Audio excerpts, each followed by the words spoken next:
বিরক্ত হচ্ছেন? কষ্ট লাগতেছে? জান্নাতি মৃত্যুর আলামত বলেছিলাম কয়টা?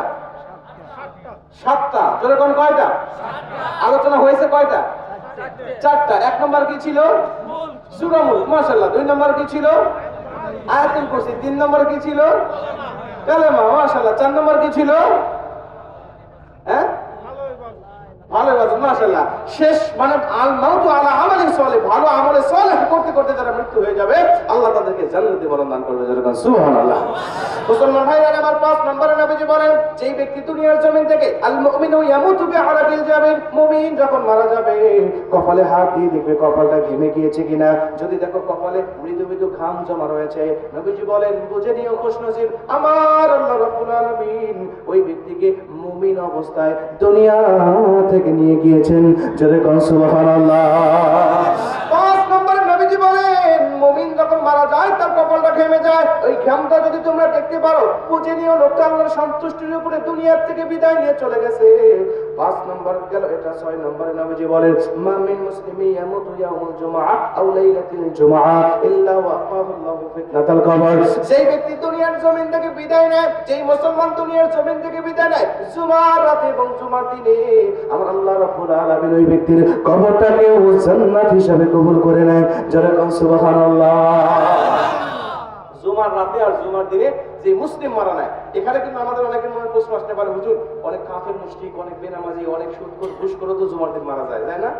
যায়। তো তারা তো তার জান্নাতে যাবে না। কেন যাবে না? নবীজি হাদিস শুরুতে মুসলমান শর্ত দিয়ে দিয়েছেন, মুসলিম মুমিন শর্ত দিয়েছেন। কোন মুমিন যদি জুমার দিনে জুমার রাতে মারা যায় আল্লাহ রাসূল সাল্লাল্লাহু আলাইহি ওয়াসাল্লাম তাদেরকে জান্নাতে হিসেবে কবুল করে নেয়। সুবহানাল্লাহ। সুদখোর কি মুমিন হতে পারে? ঘুষখোর মুমিন হতে পারে?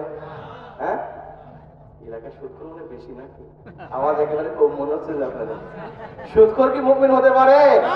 কারণ ওরা আল্লাহর সাথে রাসূলের সাথে ডাইরেক্ট যুদ্ধের ঘোষণা দেয়। যে ব্যক্তি আল্লাহর সাথে যুদ্ধের ঘোষণা দেয় ওর নামটাকে মুমিনের তালিকায় থাকতে পারে? সুদখোর তো অনেক বড় গুনাহ, ছোট্ট গুনাহ। শোনেন, স্বাভাবিকভাবে আমরা কথা বলতে গিয়ে যে মিথ্যা কথা বলে ফেলি না, নবীজি বলছে মিথ্যা কথা যখন কোনো ব্যক্তি বলে তখনও তার নামটা মুমিনের খাতায় থাকে না, মুমিনের খাতা থেকে কাটা হয়ে যায়। আর আপনি সুদ খাচ্ছেন, আল্লাহর সাথে যুদ্ধের ঘোষণা দিচ্ছেন, যে আপনি মারা যাবেন জুমার দিনে। কেন? রমজান মাসে মারা গেলে তো আপনার জান্নাত হবে না। আবু জাহেল মারা গেছিল কি বারে? জুমার দিনে। তারপর রমজান মাসে 17ই রমজান বদরের যুদ্ধে। তো ওই আবু জাহেল কি জান্নাত পাবে? তার মানে বোঝা গেল জুমার দিনে জুমার রাতে, এমনকি রমজান মাসেও যদি মারা যায় কিন্তু তার ঈমান না থাকে বা সে যদি আল্লাহর হুকুম আহকামগুলো মেনে না নেয় তাহলে তার মৃত্যু হলে জান্নাত হবে না। কিন্তু নবীজি বলছে কোনো মুসলিম যদি মারা যায়, ও ব্যক্তি যদি জুমার দিনে আর জুমার রাতে মারা যায়, ইল্লা ওয়াকাহু আল্লাহু ফিতনাতাল কবর, আল্লাহ রাসূল সাল্লাল্লাহু আলাইহি ওয়াসাল্লাম বলেন আল্লাহ পাক তো তাকে জান্নাত দিবেই, তার কবরে কোনো ফিতনাই রাখবেন না, ডাইরেক্ট তার কবরটাই জান্নাতের পরিবেশ হয়ে যাবে। আল্লাহ পাক আমাদেরকে মুমিন হওয়ার তৌফিক দান করুন। জোরে বলেন আমিন। কয় নম্বর গেল? 6 নম্বর। 7 নম্বরে নবী সাল্লাল্লাহু আলাইহি ওয়াসাল্লাম বলেন যারা শহীদ হয়ে দুনিয়ার জমিন থেকে বিদায় নিয়ে চলে যায় আল্লাহ পাক তাদেরকে জান্নাতে দান করে দেয়। জোরে বলেন সুবহানাল্লাহ। শহীদ কারা ভাই? যারা আল্লাহর জমিনে আল্লাহর দ্বীন কায়েমের কথা বলতে গিয়ে দুনিয়ার জমিন থেকে বিদায় নিয়ে চলে যায়। আল্লাহর জমিনে আল্লাহর দ্বীনকে বাস্তবায়ন করতে গিয়ে আল্লাহর রাস্তায় যারা দুনিয়ার জমিন থেকে বিদায় নিয়ে চলে যায়।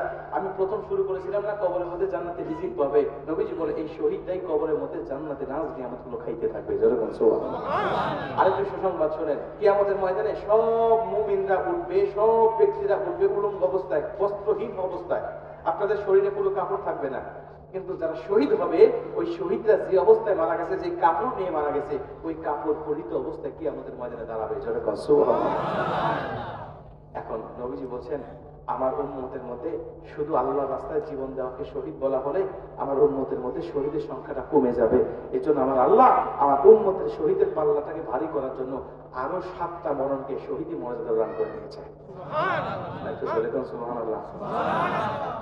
মোটামুটি এই 7টা মরণ জান্নাতি মরণ বলতে গিয়ে সময় গেছে 1.5 ঘন্টা।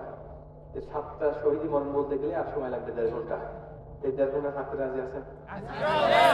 হ্যাঁ, আপনাদের সাহস তো ভালোই আছে দেখতেছি। আরো 1.5 ঘন্টা থাকতে রাজি আছেন? দেখি কে কে, দেখি হাত তোলেন তো কে কে রাজি নেই।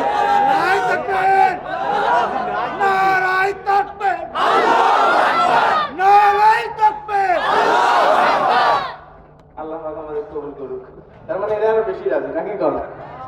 আচ্ছা, না এতক্ষণ লাগবে না ভাই, আমি অল্প সময়ের মধ্যে শেষ করে দিচ্ছি। আমার কাছে খুব ভালো লাগতেছে কেন জানেন? কারণ হলো ওই কথাই, আপনারা শ্রোতারা সচেতন শ্রোতা এবং অল্প শ্রোতা হলেও খুব সচেতন, কথা শুনতেছেন। কিন্তু যদি কৃপণ বা কি